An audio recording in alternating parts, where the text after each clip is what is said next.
So today I wanted to do the booktube newbie tag. That's really why I'm starting this channel, is just to talk about books, because that's all I want to do. What are some fun and unique things you can bring to booktube? I have rats, and I have spiders, and I have a lot of books, and I have I was about to say a really broad taste. I don't know if that's true. I do have specific genres that I love, like poetry and fantasy, and I'm trying to write my own stuff, emphasis on trying. What I can bring to booktube is just talking about more books.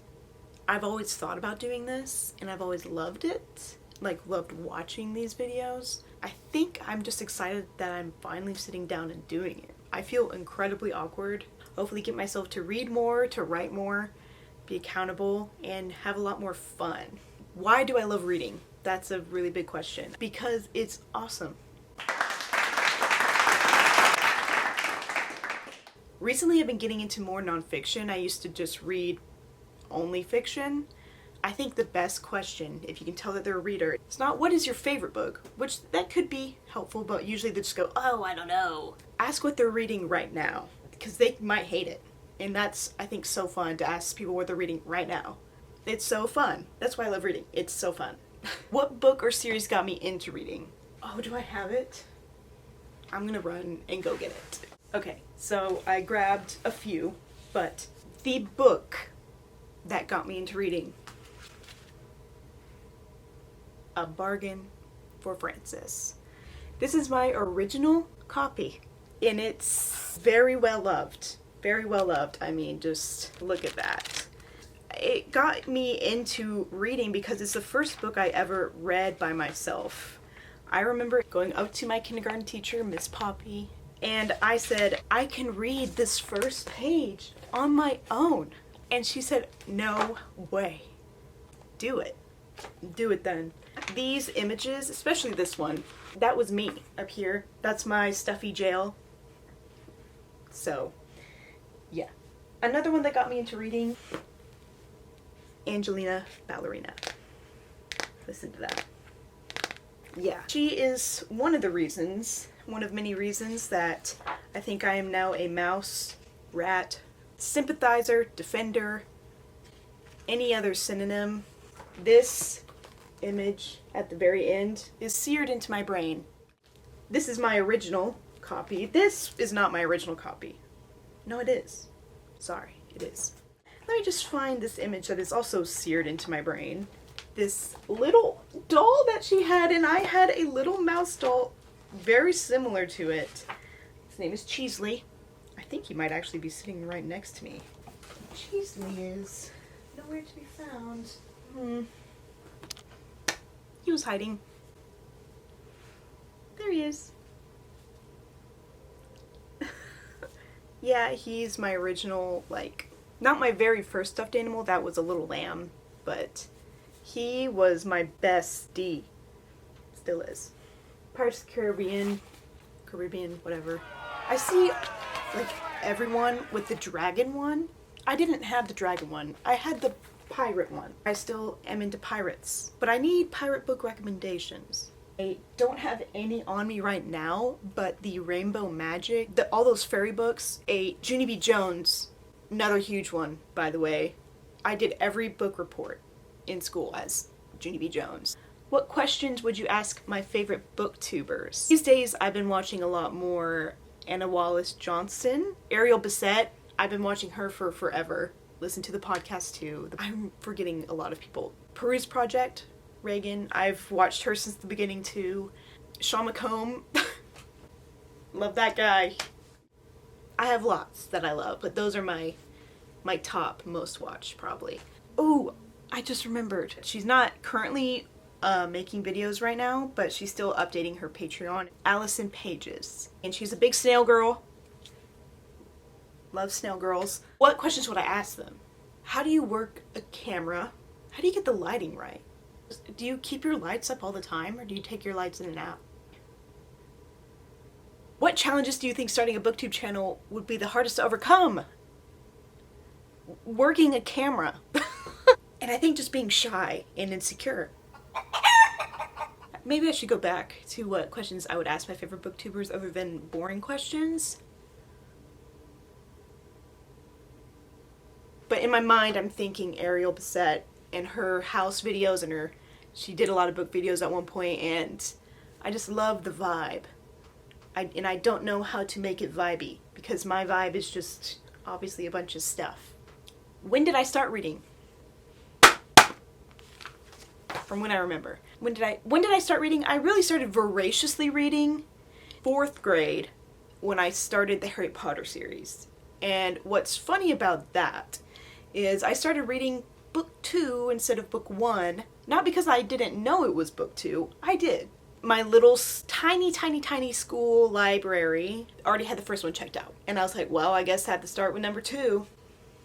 Kind of a regret, but it doesn't matter, I was 9. Like that really, I never ever stopped really reading after that. Then I read The Hunger Games in 6th grade before it was cool. Throughout junior high school, I read a ton. I only started lagging in college because I majored in English and professional writing. I had a lot of stuff to do. In English, that's already a bunch of reading, and I was kind of depressed and anxious throughout college. I really wasn't reading for fun as much, except for the summer that I worked at the library. It was just a lot of time to shelve books, sit at the circulation desk, and read. Where do I read? I mainly read at home. In bed.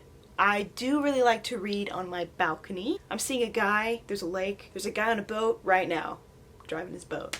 And it's great. And there's chickens next door. The chickens live next door, they run the whole house. So I love to read outside too. And whenever I can, I read at coffee shops, but I'm working full-time right now and studying part-time for my master's. So usually when I'm at a coffee shop, I'm doing work. I'm not actually reading. I only really read at home or at work with an audiobook. What kind of books do I like to read? I kind of started with this. I read a lot of, I said that earlier. I don't read a ton of different stuff, but maybe I do. I'm trying to branch out.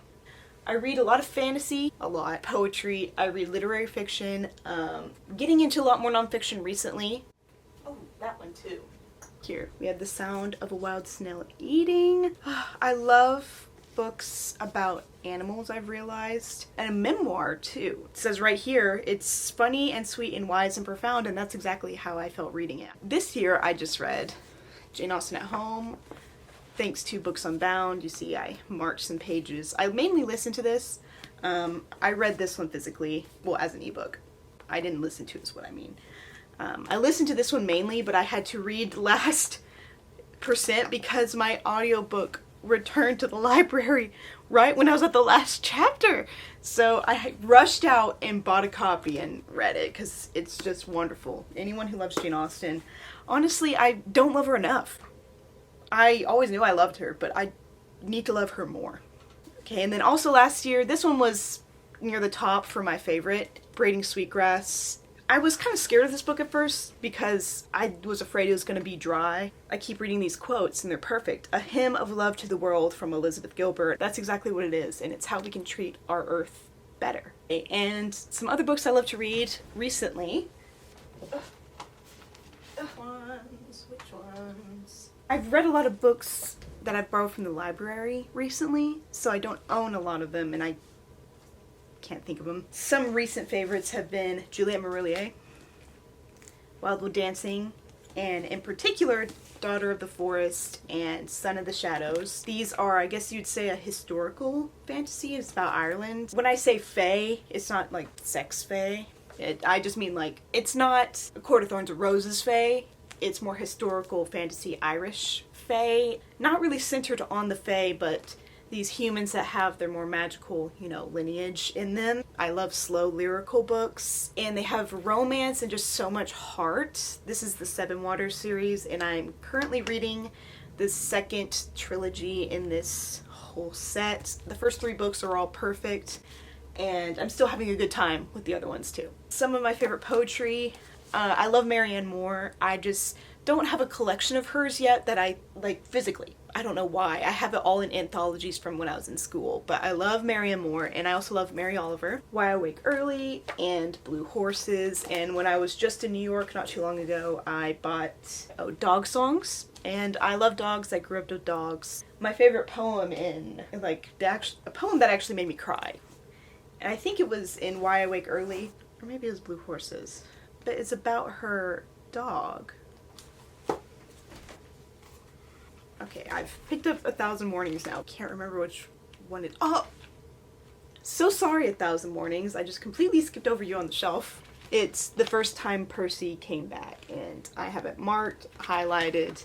There's probably some tear stains in here somewhere. It really captured how it feels to love a pet, wishing they were still around. Like the grief process of having and loving a pet and losing a pet, and yeah, love it.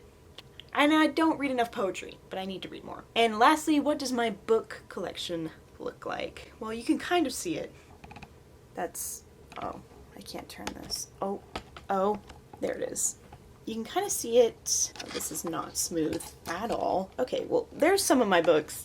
I have more downstairs. The majority of the ones downstairs are kids' books, though. My actual collection is right here. The lighting is pretty bad. Here are my books. These are all my classic books. I have so many writing books because I am insecure about my writing, including on writing and what I talk about when I talk about running. I know it says running, but it's also about writing. These are a bunch of books that I want to do a book haul on. It's basically every book I bought last year, so the whole year. I went to a lot of book sales. That's the result.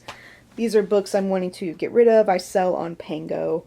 Donate the rest. These are some nonfiction. I have mixed all of my YA and adults, like contemporary literary fiction, all into this one shelf. These are more nostalgic books. Then I have some hidden underneath. Those are also books I bought last year.